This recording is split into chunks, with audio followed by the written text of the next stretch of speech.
Hello. So to commemorate the release of my Find Maxima package in pip, so this is a re-implementation of a popular Find Maxima algorithm for 2D images in the program FijiImageJ.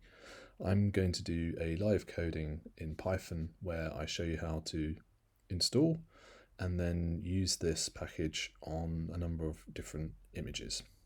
So there's another video that I've uploaded very recently where I talk about the theory for how this works, and I do it using diagrams and hopefully it's intuitive, and this shows you actually how to code it in practice. So I shall start. So first of all, we want to install it.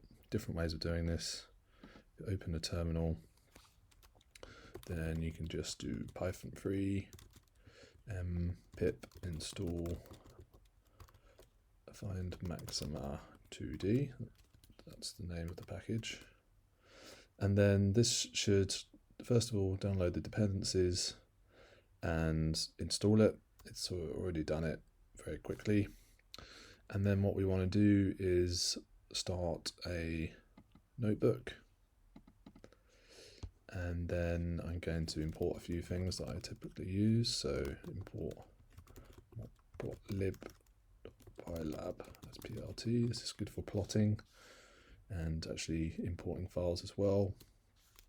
And then we want to import two functions from my module. So from find maxima 2D, import the find maxima, sort of the main pruning algorithm, and also find local maxima, which is a wrapper for the maximum filter step, which I talk about in the other video, and I'll describe it a bit here. So also probably actually I'll use pil for the file import. This should already be installed on your Python environment, and just to make sure that NumPy is imported as well. So hopefully that will import without problems. Yes, it has. So now we'll start by importing one of the images. So I put together a few images for this, and we'll work through each one to give you a sense. And they're in the images directory. And if I do this and then tab, it should show me my options. So we'll start with cell fluorescent,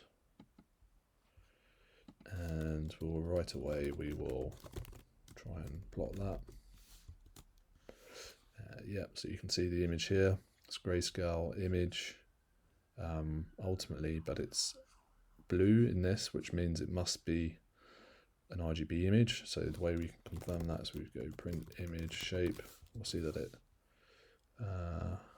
has multiple dimensions, but this is currently a pil image, so yeah, we have to use size. Okay, so actually it's not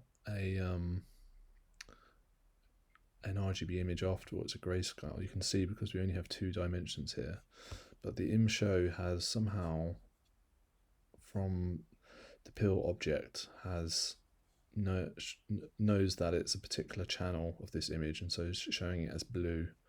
So let's see if I actually now try and convert that to a NumPy array. Let's see how big the shape is then. Yeah, okay, perfect. So we can do it right on this image. So I'll just copy that up.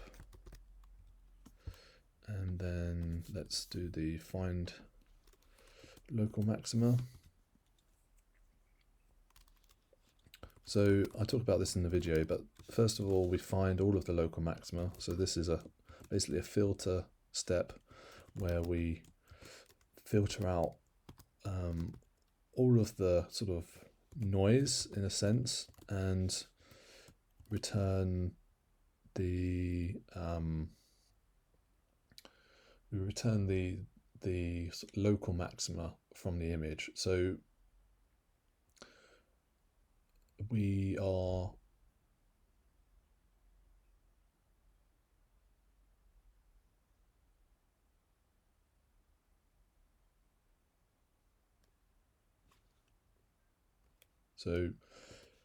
we put in image, and then LocalMax will reveal to us the position of all the local maxima as a binary image. So if I plot that, you'll see it like this. Sorry, I want to create a new figure so that we retain the old one.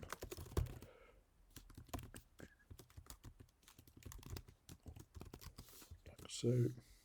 So each of these points represents a local maxima, and it can also be easier to show it in a different way. So if we actually, before the figure, if we do mp where on LocalMax,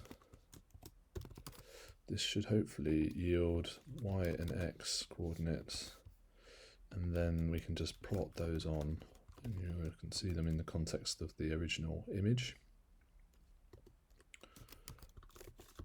We want our markers to be round rather than having a line. You can see, yeah, the image is very densely packed. If we actually make the overall figure bigger by using the fig size argument, then yeah, you can see all the positions. But these are far too many maxima here, and you can see that it's found all of the background. So it finds the maximum pixels within a neighborhood, but it doesn't take into account how large they are really compared to the neighborhood. It just finds every kind of little raised area, rather than taking into account that this overall compared to the rest of the image is quite flat. So that's the first stage, and once we've got this local maxima, we then use our second function, our find maxima, with this as an input, to actually prune away these submaxima based on a parameter of our choice. So we'll do that now. I might actually just get rid of that and start a new figure for this. And so we're going to get from our image I think it's x, y, and then we have another aspect equals find maxima, our raw image, our local max going in, sorry, our raw image is just image, going in local max, and then our noise tolerance we'll say is 30, and then we'll again plot our first image, and then we'll plot our xy coordinates, and we should tell pretty easily if I've got the order of the x and y wrong coming out of that function.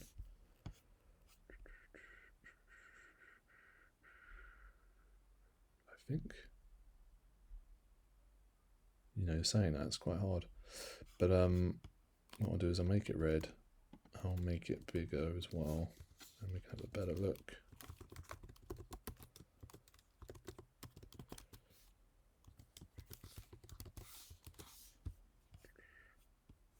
Yeah, so that's the wrong way around. So actually it comes out as y then x. Yeah, now you can see it's nicely found each of these maxima.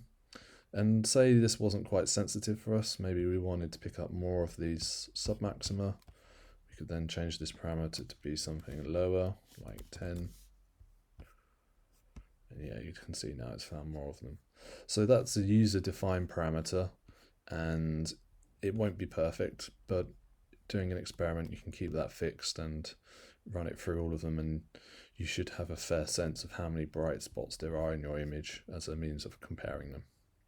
So that's basically the first image. I can show you this third parameter here, which I've just sort of nullified in that case.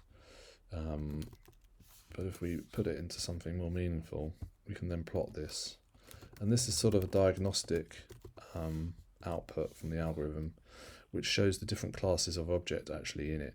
So I'll make it bigger. So when this algorithm is running, it processes certain areas and it marks them as being associated with a maxima, or just they'll be either unprocessed, processed, or associated with a maxima. And what this would allow you to do is sort of perhaps threshold within a noise tolerance an image from these maxima, or would allow you to find any maxima that would perhaps pruned away in the last steps, and also yeah, it just gives you more of a diagnostic sense of how the algorithm's using. But it doesn't, you don't need that. The real thing that you need are these XY coordinates, which you then use for taking measurements or comparing the distance between. So that's the first image. What I'll do is I'll copy this code. I'll copy all of it, and I will try it on some of the other images. I'll get rid of that for now. And so if we go back here, delete that text, press tab again, you can take another look. So I've tried this on the X1. You can see this is actually a RGB image, a proper one this time, and it was taken with conventional camera of some eggs in the bottom of a vial, Drosophila eggs, and you want to try and count them. So how can we solve this? Well, what we want to do is we want to convert our image to be grayscale, and just a quick way of doing that is to basically average the image across the 3 channels in the 3rd dimension. So it's maybe not the best, because sometimes you want to weight one channel more than the others when you do this, but you know, it should work for us. So I think that's correct. That will be channels. Let's have a look. Yeah, so that's worked basically straight away. So you can see that there are many local maxima, as you'd expect, but then it's pruned it away nicely to give you the actual maxima of the cells. And what we'll do is, I'll call this image raw, and then we'll plot it in the context of the original. So yeah, you can see the color of it. And you can see that this has found these eggs quite nicely, really, given the complexity of this image as a whole. So that's how you can find Drosophila eggs. You can see that there are detections in these areas here. This is actually a reflection in the glass of the vial, but you could easily superimpose over a sort of mask just to count those in the middle. Okay, so we'll move on to another image. I'll start back with this code. I think that's the only proper RGB image. Sometimes PNG images, which are grayscale, can be imported as RGB, which I thought was what was happening in the original self-fluorescent, but actually I noticed it was a TIFF. So sometimes TIFFs can be RGB as well, but in this case it was a grayscale image. So now we'll try one of these. Just import, see if it works. Okay, so this is actually a thresholded image, which is interesting. Let's try the other one. What I mean by that is it's just a binary image, black and white by the looks of it. And the Find Maxima has actually found the cells, but it's done a bit of a weird job because it's meant to deal with grayscale images as opposed to binary, as in just 2-value images. So I'll try the other one because I'm pretty sure in that folder there is something which should work. Can't remember which way around I did it. I think it was channel 2 I did last time. So let's try this. No. Have I made a mistake? Okay. So I have found the right image, and you can see that it's found many foci here. But in this case, interestingly, it's still found a lot. So my suspicion about this image is that it's actually a 16-bit image, but I might be wrong. So one way of finding that is to go image Dtype, see what it says.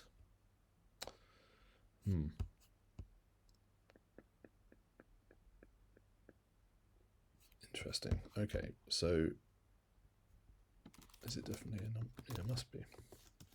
Let's have a look. I'm not sure off the top of my head what that means. I think it might be shorthand, because Dtypes have a sort of shorthand to them as well. But let's see to what level, what's the highest number in this image. Yeah, so it's over 255, which when you're importing an image, it wouldn't be over 255 if it was an 8-bit image. It wouldn't allow you to go that high. So this has to be a 16-bit image in that case. It wouldn't be a float just by importing it, because I know where I've exported it from. So yeah, it has a minimum of 1200-ish and a maximum of 1597. So I'm quite confident that this is a 16-bit image. And I could just Google this and it would tell me what it is, but it can be interesting to probe them in other ways. So there are two ways around this. Either I could make the maximum much higher, but I know that this algorithm is really designed for 8-bit.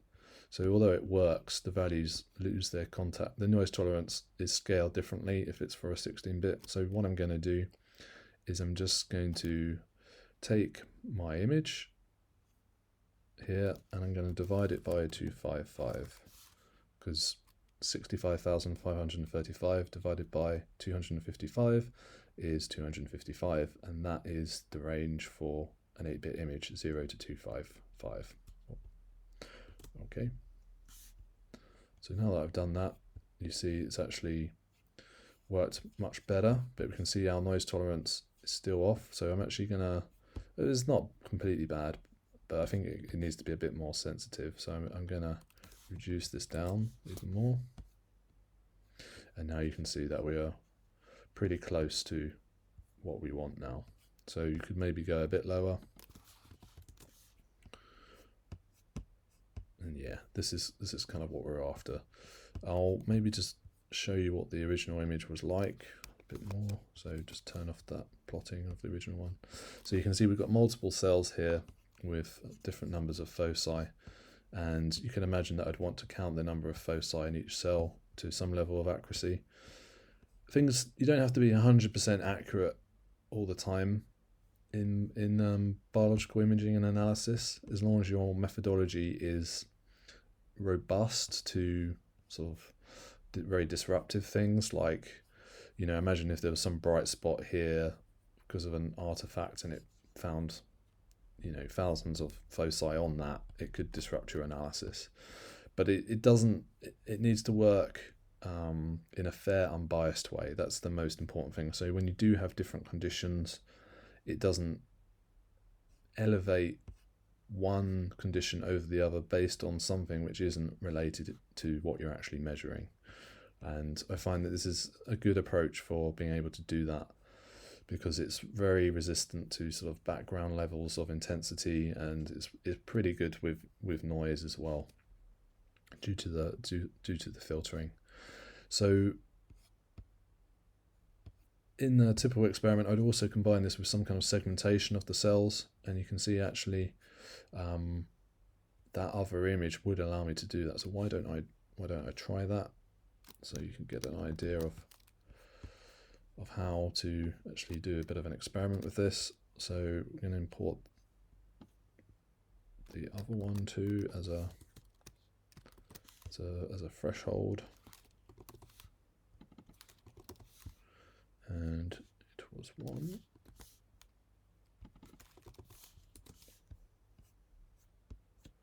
So I need to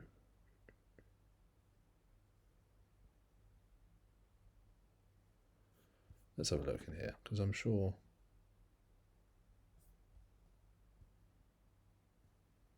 I see there's just a mistake. Okay, so yeah, we do actually have a kind of binary mask of this, and what we could then do is, if I can remember the command, I'll have to look it up. Import from sk image measurements, import label. Did I spell it right? Okay, so I'll just look it up.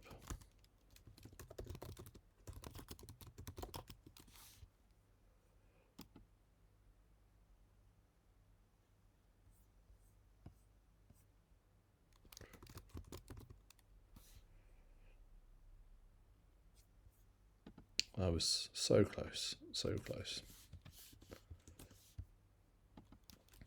And then what we want to do is I'll label our threshold, like so, and then out is 2 things. I should really explain what I'm doing, shouldn't I? So what label does is it takes our binary image, which just has 2 values, and then it separates using a flood fill algorithm each of the individual objects in there, the individual instances. So now we can actually isolate individual instances and do something with them. So if I, for example, want the 5th cell here or the 7th cell, I could just do this, and you can see it's just highlighted this independent region, whereas we had no way of doing that before. But let's find one. So we might have to, yeah, why don't we do this one? So I'm going to focus on this 12th detected cell, and just I want to know how many foci there are there. So all of my foci are in this Y and X, and what I'm going to do is just say that I want this binary image where we have from our output cell 12. So that just stores it as an array. And then I've got this 2 lists of Y and X, and I want to make sure that I only have the coordinates that are in both. So what I'm going to say is, what's a good way of doing this? So I'm going to go through my coordinates in Y and X. So this is a way of iterating through 2 lists at the same time, so we get 1 coordinate out of these 2 lists from both Y and X. And I'm going to say in the binary image at those locations, sorry, it should be square brackets, if they are greater than 0, then that is a legitimate foci within that cell, so we can do score.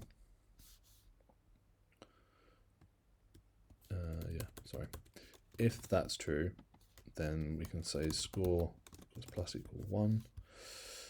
You'll see why that's important. Just initiate it here. And also we can make a sublist, which is sub x, sub y, where we store it for each cell. So these are 2 lists. So x append. There's probably quicker ways of doing it. I mean, I'm sure there are quicker ways of doing this, but hopefully this shows you a little bit about the thought process of how to do it. Good Python nomenclature. And then what we'll do is we'll plot our sub x and sub y, so we can see how we got on, and we want to plot it over our original image, which we'll do with image. And I wonder if that'll work. Yeah, it has worked. So I'll change the color, and you can see that out of all the cells, it's just showing you one now. And then what we could do is change the cell. So what we'll do, we'll copy this down. And yeah, this is a little idea, so that we will plot the points in a different color for each of our cells that we have. So for C in range of 0, and we're just going to quickly measure how many things that we had in our binary image, or our out image even, doing np max, and then we'll indent it, and I think that'll just work. Yeah, look at that. So these are the same color, but it's not because they represent the same cell. I think it's just looped around in terms of color. Wonder if there's a different way.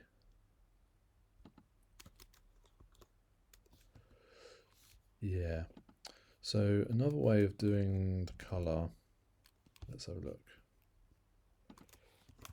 Plot, matplotlib. I just want to know the command for doing it. So yeah, okay, so we can do an RGB,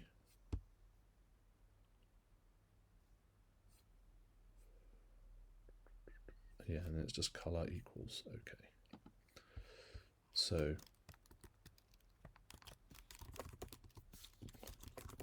we're going to have the variable color as a parameter, and I just want to say for each object, let's come up with a random color, and we will do that very simply by just using the numpy random. Each value will come up with a different random number between 0 and 1, and then yeah. Okay, so now we can see that these are different colors, and every time I run it, it'll be different actually. And you can see that it's identified them. We've got some little weird islands here, but that's just because I didn't threshold this original binary image based on size in any way. But hopefully you can see that's a really quick and easy way of counting foci in individual cells. The segmentation of the cells is a different thing.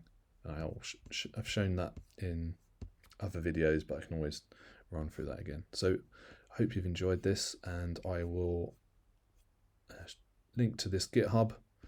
I'll clean it up a bit, but I will link to this Jupyter lab book in GitHub, and I hope you enjoyed this. I hope you enjoy the theory video, which describes to you how it works, and I hope that you find it useful in your work. So please like this video, and if you haven't already, please subscribe. Thank you very much.